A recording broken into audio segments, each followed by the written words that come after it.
in this bill, before the bill the bill, I'll read it to you. The bill requires the holder of a gun permit to show it to any law enforcement officer who sees him or her openly carrying a handgun and asks to see the permit.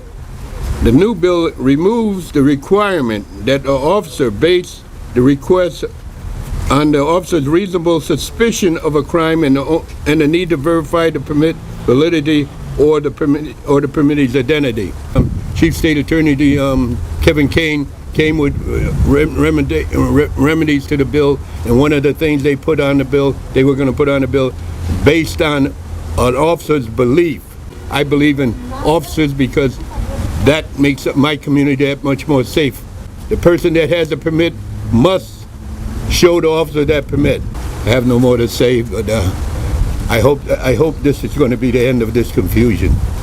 Some have claimed that this is a police training issue. The reality is most, if not all of us, have been trained on the current law. We recall it clearly because most of us left the training in disagreement on how the law should be applied.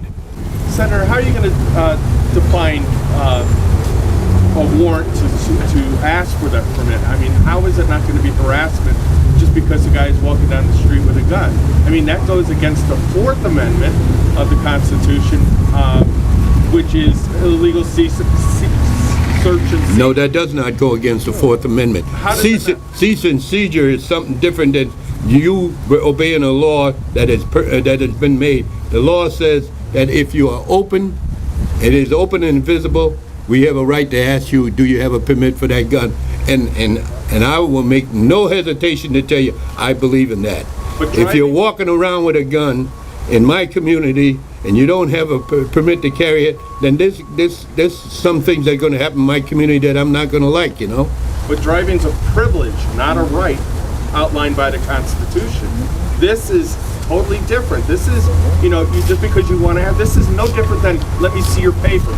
And you, Senator, should be opposed to that. It is different than let me see your papers. Let me see your papers. What is it? How different is it then? Because one is to verify who you are. The other one constitutes a possible hazard. A person carrying a gun, a loaded gun, in community without any right to carry that gun, that constitutes a hazard. It's against the Constitution. No, it isn't. And people twist the Constitution around for whatever means they need, but it's not against the Constitution. What I'm going to do is this. You're all invited. 12 o'clock. There's a BR Bridgeport Regional Business Council luncheon. The governor's going to attend. You're all invited, but I don't want to be late for that. I think we've tried. If there's other Q&As, we can do it on the side.